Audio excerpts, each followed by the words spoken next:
Danilo, bom dia. Aqui, live da Flamengo TV. Danilo, dia 29 agora se completa 3 meses de Flamengo, né? Já viveu de tudo um pouco aqui, já foi bicampeão, né? Já fez gol no Maracanã, que era um sonho seu. Já passou por lesão, já voltou. Já viu um pouco de perto da pressão da torcida, né? Do resultado que é comum do Flamengo, privilégio também. Queria que você fizesse um balanço sobre esse período bem intenso até aqui hoje. Bom dia a todos. Certamente foram 3 meses intensos, 3 meses onde eu vivi muita coisa que eu esperava, muita coisa que eu não esperava, mas que tem sido uma experiência maravilhosa. Se eu quisesse viver sem pressão ou com pouca pressão, não teria escolhido vir para o Flamengo, certamente. O Flamengo tem que ser assim, tem que viver com pressão, tem que estar pressionado por resultado. Se o resultado aparecer, tem que estar pressionado por jogar bem. Tem que estar pressionado por não tomar gol, tem que estar pressionado por convencer sempre. Tive um momento de lesão onde eu pude passar muito tempo no clube também, aprender muito as dinâmicas internas, coisas simples como o nome de todos os funcionários, como os horários, né, coisas que me ajudaram muito nessa integração aqui dentro do clube.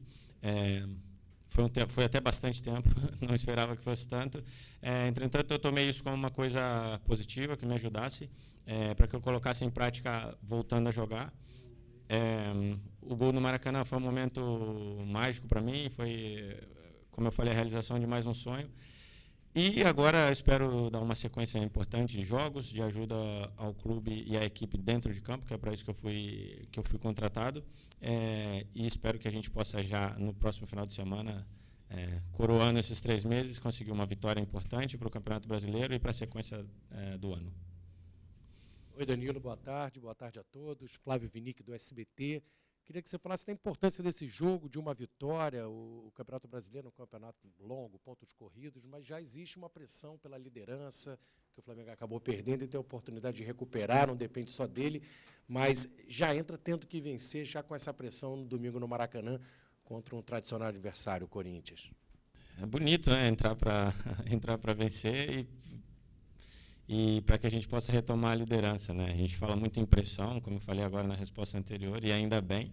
E é uma pressão para que a gente possa ser líder do campeonato, para que a gente volte a ser primeiro. Então, isso é uma pressão maravilhosa, é um privilégio, certamente. E, como eu falei antes, jogar pelo Flamengo é isso, é essa pressão por resultado, por vencer, por estar em primeiro. E a sequência do ano passa sempre pelo jogo seguinte, né? O jogo seguinte é o jogo contra o Corinthians, no Maracanã. Onde certamente vai ter um ambiente maravilhoso, onde certamente a equipe vai entrar com motivação máxima para poder conseguir o resultado. E a importância é a mesma importância de cada jogo, né? O que eu tenho falado aqui é que o nosso objetivo, o nosso foco, né, a nossa prioridade é sempre o jogo seguinte, independente da competição. Acho que é esse o pensamento que a gente tem que seguir trabalhando aqui dentro. Danilo aqui no meio, Thiago Lima do GE. Boa tarde. Você jogou muito tempo no Santos. Imagino que você tenha enfrentado bastante o Corinthians. Primeiro, eu queria saber se tem algum jogo marcante seu contra o Corinthians, que você lembre. E uma segunda pergunta, o Corinthians tem um jogador renomado, que é o Memphis, está fazendo sucesso aqui. Você já enfrentou ele uma vez, se não me engano, no Juventus e Lyon, em 2020. Como é que marca um jogador desse nível, Danilo? Quais os atalhos que tem que ter? Obrigado. No Santos eu joguei 1 ano e meio, né? Parece que foi muito tempo, né? Porque foi muito intenso, né? Foi uma experiência maravilhosa, foi muito intenso, foi marcante para a minha vida. Mas foi 1 ano e meio, onde eu vivi de tudo e foi maravilhoso, lembranças incríveis. E tive vários jogos contra o Corinthians, sim, certamente. Mas um jogo que foi bastante legal, assim, foi o primeiro jogo da final de 2011, né, do Campeonato Paulista, onde foi um empate, né, mas foi um jogo grande, foi um jogo que foi importante para a gente poder direcionar a conquista do título daquele ano, fazendo um empate naquele primeiro jogo e depois a gente venceu na Vila Belmiro. Mas o que me deixou mais marcado naquele jogo, apesar de tudo, foi ter tomado um cartão amarelo injustamente, e aí eu perdi o segundo jogo. Foi um lance com o Paulinho, assim, bem na beirada do campo, onde a falta era para mim, não para ele. O Tite reclamou, o Tite era treinador do Corinthians, reclamou com a arbitragem e eles me deram um amarelo. e eu fiquei suspenso daquela partida, né? Mas foram vários embates contra o Corinthians, é sempre bonito jogar contra uma equipe como eles. E quanto ao Memphis, certamente é um jogador de uma qualidade acima da média, vem demonstrando isso, né? Já demonstrou isso durante a carreira dele, certamente demonstrou que tinha muita qualidade. E é um jogador que precisa ser defendido com muita atenção, né? Com muita concentração, mas como sistema, né? Eu acredito pouco naquilo de você botar eu tenho que defender ele, ou o lateral tem que defender ele, não. Acredito que o sistema que a gente usa, a forma como a gente se ajuda, como a gente dá as coberturas, faz com que a gente possa defender bem o Memphis ou outro tipo de jogador que individualmente possa fazer a diferença. Danilo, bom dia. Kelly Ferreira, do Jornal Globo.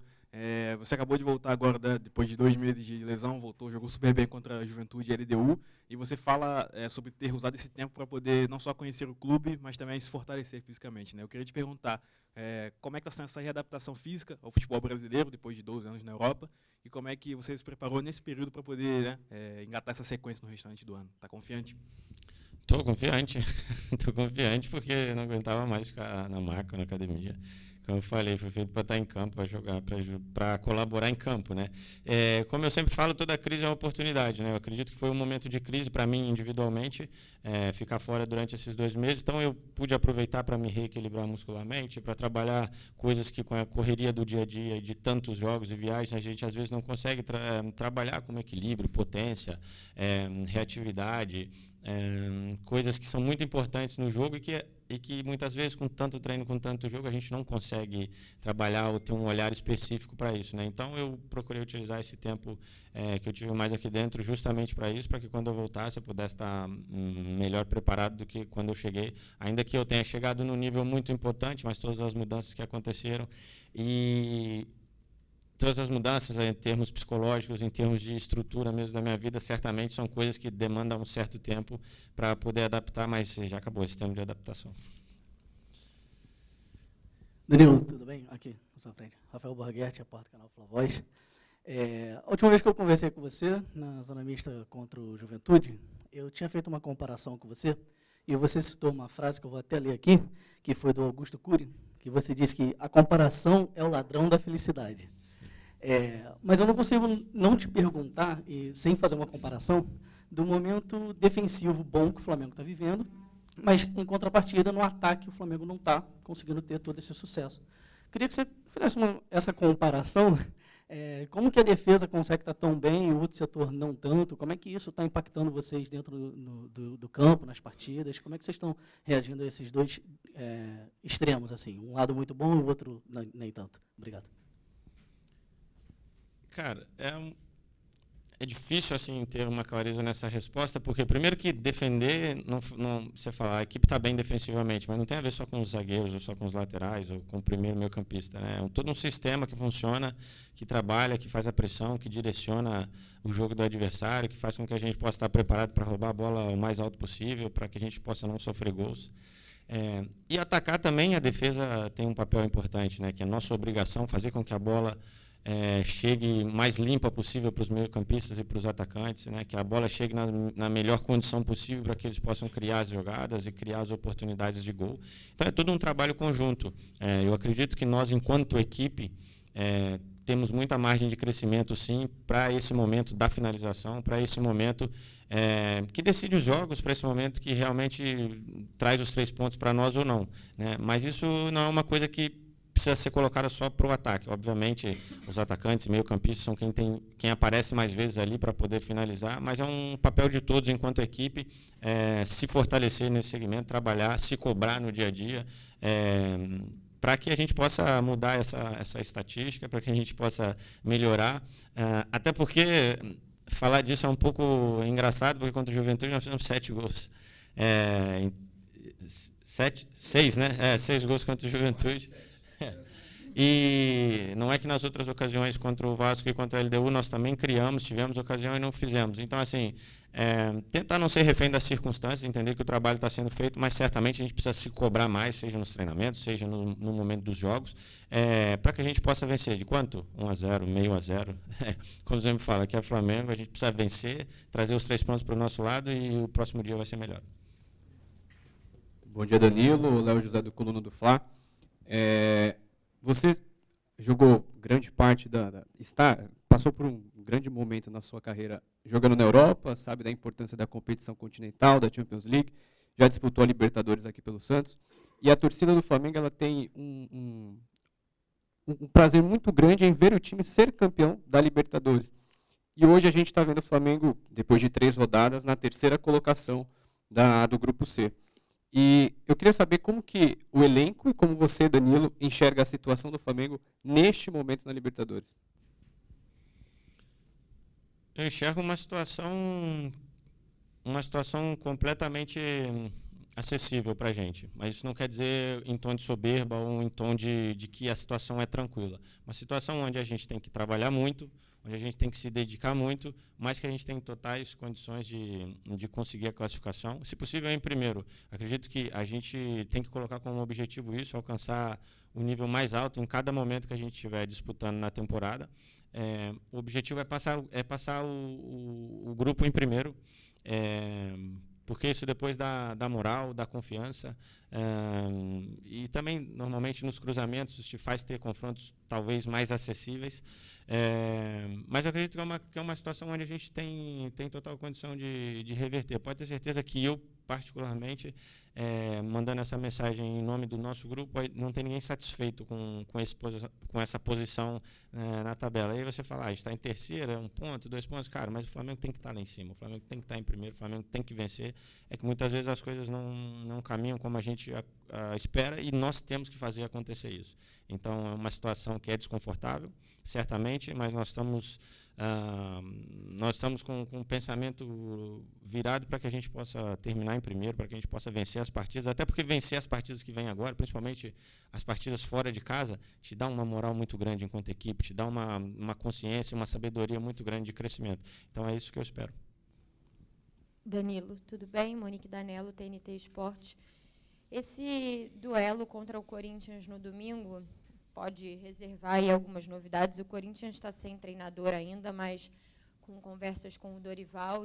E é uma história que se construiu ao longo dessa semana, que tem várias camadas, mas acho que muitos assuntos assim você pode colaborar sobre isso, né? Primeiro, o Corinthians esteve bem perto de acertar com o Tite e a gente viu, né, o Tite passar por uma crise de ansiedade essa semana que fez com que ele anunciasse que ele vai interromper por tempo indeterminado a carreira dele. A gente está falando de um dos maiores treinadores do nosso país, que foi seu treinador na seleção brasileira e que está pedindo ajuda porque não conseguiu voltar a trabalhar por uma crise de ansiedade. E, ao mesmo tempo, a gente vê aí a possibilidade do Dorival assumir que você era o capitão dele na seleção há menos de um mês, há um mês atrás. Eu queria que você falasse como você tem visto essa movimentação no nosso futebol, especialmente sobre essa questão do Tite, que é um cara com quem você conviveu por muito tempo. Não sei se você chegou a falar com ele depois disso. Obrigada. Eu não falei com o Tite, não, mas aqui queria mandar meu abraço para ele, meu carinho. Sempre foi um cara incrível com a gente na seleção brasileira, comigo especificamente. Sempre teve uma relação muito, muito carinhosa, de muito respeito, de muito aprendizado para a minha parte, mas que, ao mesmo tempo, também sempre me escutou, sempre deu muita abertura para as minhas opiniões e para aquilo que eu enxergava como futebol. Queria mandar meu abraço para ele, para a família, para que ele possa estar se sentindo melhor o quanto antes, porque é um tema muito sensível esse, que às vezes a gente não dá o valor necessário. Eu, mais ou menos, diria 3 ou 4 anos atrás, passei por um episódio também dessa maneira, onde eu também sofri com crise de ansiedade e em momentos de dificuldade assim, psicológica, e eu tenho certeza que não é nada agradável de se sentir, e ainda mais difícil ainda de passar.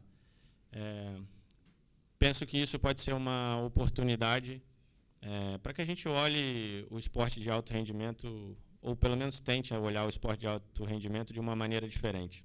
Eu acredito que nós atletas, principalmente atletas com maior poder financeiro e de uma voz de alcance maior, a gente tem condições de buscar ajuda por nós mesmos, ou uma consciência de entender que a gente precisa de ajuda na maioria das vezes.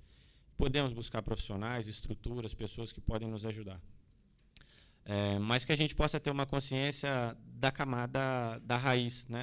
Nas categorias de base, nos clubes que têm menos condições financeiras, de visibilidade, de tentar desenvolver um trabalho onde a gente valorize o ser humano, primeiramente, antes do que o atleta de futebol, antes do que o jogador de futebol, né?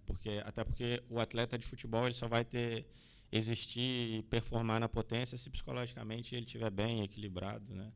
E isso é um problema, né, que não afeta só o futebol nesse momento, é um problema que afeta a nossa sociedade em si, é uma sociedade extremamente ansiosa, extremamente preocupada, e que a gente possa servir como alerta para a gente encontrar mecanismos de dar voz e visibilidade para as histórias boas, né, para dar suporte para as pessoas poder estar bem, poder estar minimamente confortável. É um assunto muito longo e eu acredito que precisa de muito tempo para debate, mas isso é um pouco daquilo que eu penso. Quanto ao Dorival, foi muito bacana poder reencontrá-lo na seleção brasileira. Nós trabalhamos muito e incansavelmente no tempo que a gente esteve lá. Sinto muito por não ter, as coisas não terem corrido da maneira como ele esperava, como todos esperavam.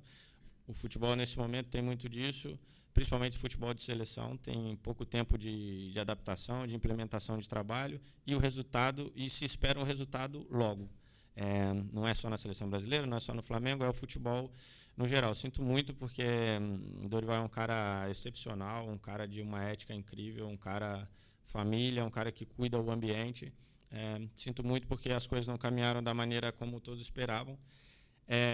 E se ele fechar com o Corinthians, se for uma coisa que vai ser para o bem dele, né, para que ele possa ser feliz e desenvolver o trabalho que ele espera que seja, mas que no domingo o Flamengo possa ter melhor sorte, independente se for o Dorival ou não, que a sorte dele comece depois disso. Tá bem.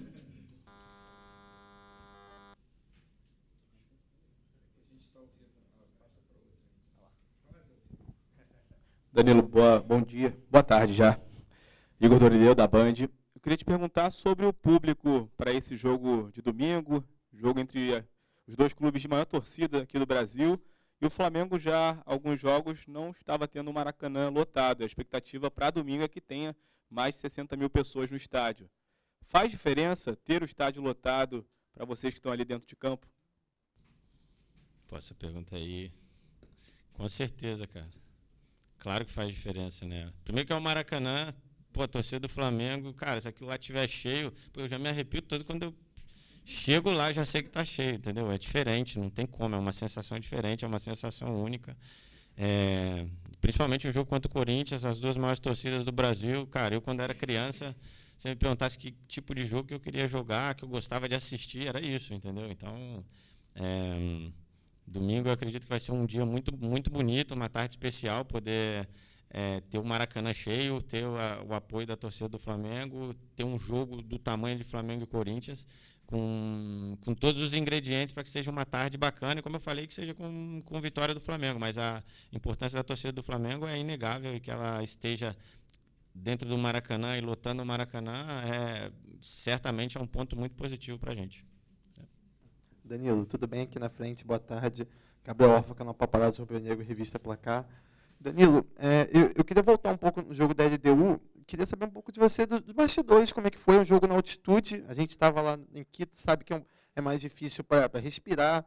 O Felipe até falou na coletiva que o Bruno Henrique precisou usar o tanque de oxigênio. Eu queria que você falasse um pouco dos bastidores, como que vocês reagiram a essa questão da altitude.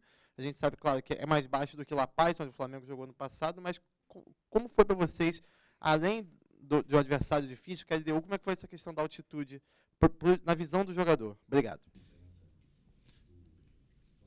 Cara, eu poderia ser um pouquinho político e te dar essa resposta aí, mas, pô, jogar na altitude é ruim pra caramba. É muito ruim, cara. É muito ruim em termos, né, de respiração, de tudo isso, cara. É muito difícil, é muito diferente. Cara, se você sobe uma escada um pouquinho mais, pô, fica tonto. Cara, você não tem a lucidez que se costuma ter aqui embaixo. Cara, fisiologicamente é horrível, assim, horrível mesmo. É uma coisa muito ruim, assim. Se eu pudesse não jogar nunca mais na altitude, eu já diria que era o que eu queria. Depois, a velocidade da bola, sabe? É uma loucura, assim. Você faz um passe daqui até ali, parece que você chutou pro gol, a bola vai muito rápido. Sabe, estou tentando falar de uma linguagem assim que talvez as pessoas entendam melhor, porque às vezes a gente vem aqui e fala de um jeito que, pô, meio gourmet, né? Então é isso mesmo, cara. Você vai tocar daqui até ali e a bola sai numa velocidade incrível. Você vai fazer uma mudança de direção, um pique, cara, se fica tonto, não consegue entender bem o que está acontecendo. Então, cara, é um jogo muito diferente, muito difícil, né? Precisaria de mais tempo de estar lá, de adaptação e tal, para você poder conseguir estar bem, né, lúcido para jogar 100%. Dito isso, o jogo é muito diferente, é muito ruim, mas dito isso, também a gente tinha que ter ganho o jogo.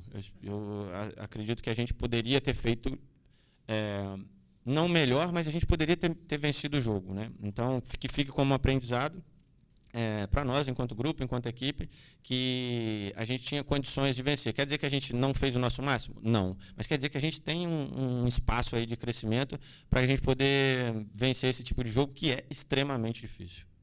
Tá bom? Danilo, boa tarde. A gente está ao vivo aqui no Sport TV, no Taon. Você falou, né, toda a dificuldade de jogar na altitude. O Léo Pereira, por exemplo, acabou sendo poupado dessa partida, alguns jogadores não foram. E depois o Felipe Luiz até admitiu a possibilidade, com a volta dele, de fazer uma formação ali atrás com 3 zagueiros. Não é uma novidade para você, mas como que seria essa formação, mesmo com a zaga do Flamengo vem funcionando, o time levando poucos gols, mas se você já conversou com ele, se vocês conversaram sobre isso ou ainda está no campo das possibilidades, e como seria? Obrigado. Cara, não conversei com o Felipe sobre isso, né? Com ninguém, assim, a gente não falou isso internamente. Mas se ele resolveu usar 3 zagueiros, quer dizer que eu acho que eu vou jogar melhor ainda. Mas, brincadeira à parte, assim, eu acredito que o Flamengo tem zagueiros hoje de um nível muito importante. Para mim tem sido muito bacana compartilhar momentos, né, com os 2 Léos e também com os meninos, com o Cleiton, com o João. Poder passar aquilo que eu aprendi, né, e aquilo que eu tenho de entendimento de futebol, e também poder aprender com eles, porque eu acredito que a juventude te dá uma coisa que os anos de estrada vão te tirando, que é talvez às vezes um pouco de empolgação, um pouco de senso de fazer as coisas sem pensar muito, sem essa extrema responsabilidade. Mas principalmente falando do Léo Ortiz e do Léo Pereira, são 2 jogadores que alcançaram um nível muito importante de futebol. Seja defensivamente, com consciência de espaço, com consciência de controle, né, da zaga em si, seja com a bola no pé, de construção das jogadas, de responsabilidade por construir as jogadas e fazer com que a bola chegue de uma maneira limpa e importante para o pessoal da frente. Então, acho que a briga aí é bacana, eu estou preparado para poder lutar com eles dia a dia, mas eu tenho certeza que isso só engrandece o Flamengo, o elenco, o trabalho que vem sendo construído. São 2 caras que eu tenho uma admiração grande. Boa tarde. Você fala muito sobre sistema, né, sobre o sistema defensivo como um todo, a equipe, o coletivo, mas a gente também precisa falar sobre os seus números individualmente. E desde que todas as vezes que você foi titular com a camisa do Flamengo, o Flamengo não sofreu gol e não perdeu até agora. A que você atribui isso individualmente falando, Danilo? Obrigada. Individualmente falando, eu acredito que, como eu falei, os anos de estrada, a experiência e tudo aquilo, e claro que jogar bola, te faz conseguir administrar o espaço defensivo ali de uma maneira importante e que ajude bastante a equipe, né? Mas mesmo fazendo essa analogia de que quando eu joguei, o Flamengo não sofreu gols, venceu e não sei o quê, é impossível falar disso de maneira individual, porque, por exemplo, nesse jogo agora da LDU, eles me deram o prêmio de melhor jogador da partida, mas eu não merecia. Quem merecia era o Ayrton, por exemplo, ou o Eric, porque fizeram uma partida incrível. Eu já te digo, se o Ayrton Lucas não tivesse no nível que ele teve nos duelos individuais, a gente não tinha nem empatado a partida. A nossa chance de perder o jogo era muito grande, porque ele individualmente venceu todos os duelos contra um cara difícil de defender, em situações onde, se ele fosse ultrapassado, era muito perigo para o Flamengo. Então é impossível falar de mim individualmente. O que eu posso falar que eu ajudo muito é organizando o sistema. Isso sim, eu acredito que eu tenho uma influência muito grande. Talvez uma das minhas melhores características é fazer com que meus companheiros joguem melhor, ou se posicionem melhor, ou estejam melhor colocados em campo. Isso sim eu posso falar de mim individualmente. Agora, quanto concreteza dentro de campo, aquilo ali é sempre o sistema, é impossível falar do individual. Obrigado. Dani, aqui, boa tarde. Isabelle Costa, canal Gold.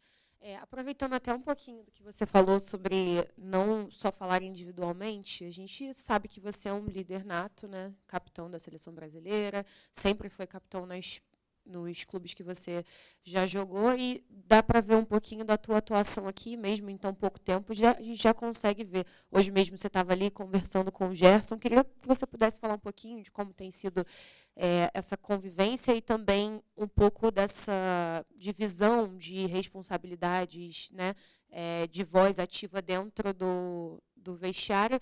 E também queria te perguntar sobre a Libertadores, porque você falou que o objetivo é estar em primeiro, óbvio, classificar. Só que no início da temporada, o Boto, até Felipe Luiz falaram sobre essa prioridade dada ao Brasileirão. Depois da derrota para o Córdoba, você acha que esse discurso mudou, a postura também mudou, o papo e assim, dentro do vestiário com os jogadores mudou, essa mudança de pensamento? Obrigada. Quanto à liderança, a exercer todo esse papel, eu acredito que isso é até uma obrigação, visto a minha idade, visto tudo aquilo que eu já vivi no futebol, mesmo ainda querendo viver muitas coisas aqui. Eu acredito que seja uma obrigação minha não guardar isso para mim, compartilhar isso, dividir para o crescimento dos meus companheiros, para o crescimento do ambiente em si, porque muitas coisas, questão de organização do ambiente, ela ultrapassa aquilo que são os jogadores e o jogo de futebol em si. Eu acredito que tem muito a agregar nesse sentido. E eu sou um inquieto, assim, sabe? Tudo aquilo que eu vejo que eu acredito que tem um potencial de melhora, que pode ser feito de uma maneira, às vezes, 10% diferente, mas que vai fazer uma grande diferença, eu falo, porque eu prefiro passar como, cara, Danilo é chato pra caramba, do que não falar e depois as coisas não acontecerem por uma coisa que eu deixei de falar, entendeu? Então, isso é uma coisa que vai acontecendo no dia a dia. Eu acredito que os meus companheiros esperam isso de mim também. E é muito bacana ter esse respaldo da equipe. Mas aqui nós temos jogadores também que já têm muitos anos de casa, que também podem me ensinar muito, e eu procuro também me aproximar deles. O Gerson, como você falou, o Arrascaeta, o próprio Bruno Henrique, são jogadores, o próprio Ayrton Lucas, são jogadores que têm muito tempo de Flamengo e que podem me ensinar muita coisa também. Eu procuro aprender rápido para poder ajudar eles também nesse dia a dia. Quanto a Libertadores e prioridades e esse tipo de coisa, se foi falado em algum momento lá no início sobre prioridade, eu ainda não tinha chegado, imagino. Para mim, prioridade é o próximo jogo. Porque quando você fala em prioridade, quer dizer que você vai dar mais foco, energia e atenção para uma coisa e dar menos foco, energia e atenção para outra coisa. Como que você fala em dar menos atenção, ou menos foco, ou menos energia para a Copa Libertadores? É impossível. Ainda que você entre com um time que muita gente pense que possa ser um jogador A ou B que não é titular, cara, mas a energia, o foco, ele é gigantesco, porque é a Copa Libertadores. Então, falar em prioridade, para mim é difícil de interpretar isso, entendeu? Então eu acredito que não mudou aquilo que é o nosso foco e prioridade sempre para o próximo jogo. Quer dizer, agora o Corinthians vem aí e, cara, como que você vai falar que agora minha prioridade é o Corinthians, mas depois na quarta-feira na Copa do Brasil eu não vou ter prioridade? Você vai chegar lá, claro, você não vai conseguir performar, você não vai vencer, vai ser difícil de vencer, já sabe o ambiente que espera. Então, cara, a prioridade é fazer o melhor para aquele jogo que vem a seguir. Esse é o meu pensamento, e aqui eu não sei se existe um pensamento macro da situação. Aqui eu estou falando por mim e aquilo que eu penso de futebol e de estratégia para as competições. Entendeu? Oi, Danilo, boa tarde, tudo bem? Rodrigo, da ESPN. Você falou muito sobre o seu contato com jovens, né? Você saiu muito jovem do Santos. Claro. Você saiu muito jovem do Santos para fazer quase a carreira inteira na Europa e agora volta e encontra um lateral direito também muito promissor aqui, a sua posição quando você saiu do Brasil, o Wesley, que está vivendo uma grande fase na seleção também, já foi convocado. Queria que você falasse sobre a sua relação com ele, quando ele foi para a seleção, se você teve alguma conversa sobre isso, sobre questão de posicionamento também, que você falou que tem mais essa veia, e também sobre a Europa, né, porque provavelmente ele vai fazer carreira lá também. Eu espero que ele faça, espero que ele possa daqui a pouco, depois de conquistar mais algumas coisas importantes pelo Flamengo, poder alçar voos grandes também na Europa, porque ele tem qualidade, tem potencial para poder desenvolver isso, e eu ficaria muito satisfeito de vê-lo podendo jogar na Europa, jogar a Champions League, e eu ia estar torcendo muito por ele, já falei isso para ele várias vezes. Quanto ao posicionamento em si, cara, eu vou ser chato com ele até o último dia, primeiro porque é pro bem do Flamengo, para a gente vencer os jogos, para a gente defender melhor, para a gente atacar melhor, e depois para o bem dele nesse crescimento, porque eu esperava, quando eu era jovem, que alguém me falasse as coisas que eu falo para ele. Então, cada vez que ele errar um domínio fácil, cada vez que ele errar um passe de 10 metros, eu vou pegar no pé dele, e eu já falei isso para ele. Certamente, pode me chamar de chato, pode fazer o que for, mas isso representa crescimento para o Flamengo, representa crescimento para ele individualmente, e eu vou estar melhor, porque o Flamengo vai jogar melhor, certamente. Mas é um garoto que se dedica muito, é um garoto que, muito mais do que te ouvir, ele põe em prática aquilo que ele ouve, entendeu? Então ele escuta, reflete, fala, pô, no outro jogo ele fala comigo, pô, Dani, você falou comigo aquela coisa lá atrás, pô, viu, nesse jogo eu fiz isso e deu certo, você tem razão. Então, muito mais do que escutar, é você, cara, botar em prática, e ele tem essa inteligência de fazer isso dessa maneira. É um garoto muito bacana, um garoto leve de lidar no dia a dia, responsável, gosta muito do Flamengo, e eu desejo toda a sorte do mundo para ele, que ele possa realmente fazer uma carreira importante. Eu estava falando outro dia com as pessoas, eu vi outro dia no jogo da Seleção Brasileira, que eu não pude acompanhar, que eu não pude estar porque eu estava lesionado, e em algum momento eu vi a cara dele assim de um pouco assustado e tal com as coisas, e eu comecei a rir assim, porque eu falei, cara, eu vivi isso, eu passei por isso, e só ele pode passar por isso, só ele pode crescer dentro desses momentos. Então, assim, que ele entenda que cada momento que ele está vivendo agora é um privilégio e um step para que ele possa chegar num nível alto. Tá bom? Maravilha. Agora quem está com crise de ansiedade sou eu. David Schaff. O que só ele viu. Você entende a piada interna? Oi, Danilo, tudo bem? Bom, vamos lá. Está rolando um debate que é muito importante sobre a questão dos estrangeiros aqui no Brasil. Né? E você, como jogador internacional, como eles chamam lá fora, um jogador que... Internacional de bicas. Pois é. Mas que jogou na Juventus, jogou em times importantes.